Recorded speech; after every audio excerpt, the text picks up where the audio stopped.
Luffy versus Akainu, the craziest man in One Piece. Well, at least that's my opinion, but we're here to talk about the fight between Luffy and Akainu and how it would play out, and more specifically, why you guys should believe this fight is gonna take place in the near future of One Piece. Actually, that's big cap. It's probably gonna take place in the next 5 years, 10 years, 20 years, depending on how long One Piece continues, and to be honest, that can range from anywhere from 5 to 20 years if we're being honest. But if I can ask you guys a favor before we get into this video, all you new people coming to the channel, if you guys can subscribe, it would mean a lot, and let me know down below if you did, and leave a comment with any suggestions you guys have for any future videos, because I love to read them. Now let's get into the meat and gritty. I think I butchered that, but you guys know what I mean. Now, Luffy versus Akainu, that to me is low-key inevitable to happen. Like, I really think it's impossible for this fight not to happen. I'm gonna tell you guys why and show you guys some reasons, but I'm not here to tell you guys that Sabo is definitely not fighting Akainu, even though I don't think it's very likely at all. I'm not here to talk about Sabo. So we all know Ace got killed in front of Luffy, and we all know that's the biggest reason as to why people believe Luffy is gonna fight Akainu, and I mean, they're not wrong. That's probably the strongest reason we have on this list for many reasons. Number one, he left Luffy looking like this.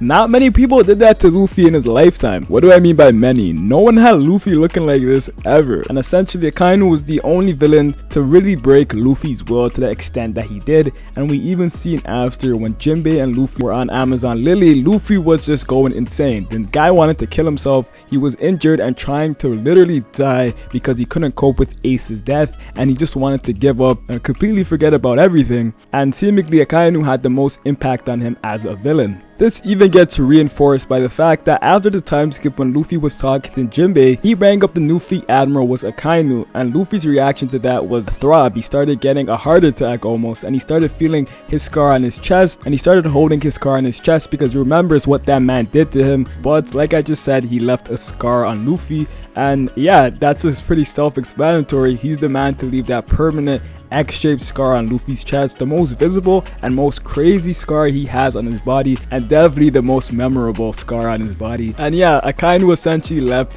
his physical mark on Luffy's chest to remind him that day your brother died right in front of you. So as I just explained to you guys, this fight is definitely one of the fights that would be pretty much the most personal fight Luffy could ever get in the series. Up until this point when Luffy fights a villain, it never really has a real connection to him besides him really trying to help the people he feels bad for and he sympathizes for, and he wants to help out his nakama. But in this case, Luffy would be fighting for himself, mainly for himself, for his brother Ace, and it'll be an amazing and emotional fight for Luffy to avenge Ace, and I personally think it would be the best fight in the series. So now as to how the fight would go down, this is kind of tricky to talk about, so I'm gonna try to just not go on a rant here, but the fight between Akainu is probably going to be the most dangerous fight for Luffy, and here's why. Obviously, we all know Akainu is probably the most lethal character in the series. His Devil Fruit allows that to be the case, because obviously if Akainu touches you once while you're not hockeyed up, especially, you're gonna lose a limb or you're gonna be severely injured. I know that doesn't happen all the time, but we did see it happen a lot in Marineford, even with Luffy himself and with Jinbei and with the Whitebeard. Akainu is not someone to be messing with, especially if he's going full power. Now by the time Luffy reaches Akainu, which is gonna be later on in the series, I do believe Luffy will awaken some ability that allows his main property of his Devil Fruit, which is his durability and the stretching, of course. It's gonna allow him to somewhat negate blunt damage or just damage in general to a greater extent, because as of right now we know Luffy doesn't take regular damage because he's a rubber man. I feel like if he gets an awakening or something, he's gonna be ready for Akainu's lethal attacks that could potentially take off his limbs as of right now, or some awakening that increases his durability, or Luffy's gonna have to be full body covered in haki in order to completely evade or to take Akainu's attacks. So that's pretty much it, guys. If you guys are new here, make sure you guys leave a like and subscribe.